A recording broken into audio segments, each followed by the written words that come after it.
兔年到了，今天和大家分享兔子馒头的3种做法，一起来做吧。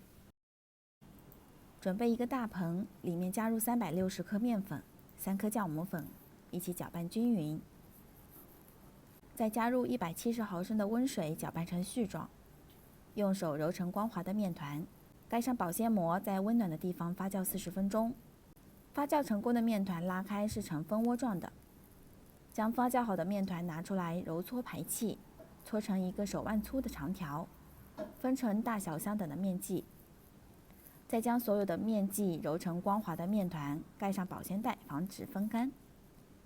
我们先来做第一种兔子。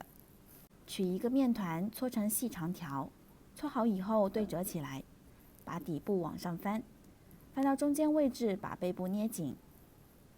再用刮板背面压出耳朵，用筷子按压出眼睛和嘴巴。眼睛的部位呢，可以嵌上1颗红豆。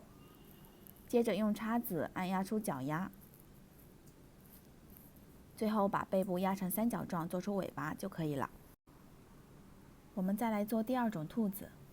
把面剂擀成圆形的面片，在顶部折出一个角，从底部往上卷起来，卷到一半的位置向后弯曲，再把背部捏紧。用剪刀将耳朵剪出来，再用筷子挤出眼睛和嘴巴，放上红豆做眼睛，第二款造型就完成了。接着我们做第3种兔子。将面团擀成宽一点的长条形，上方多一点的面皮从中间切断，从底部往上卷起，顶部留出3厘米，捏紧做成耳朵。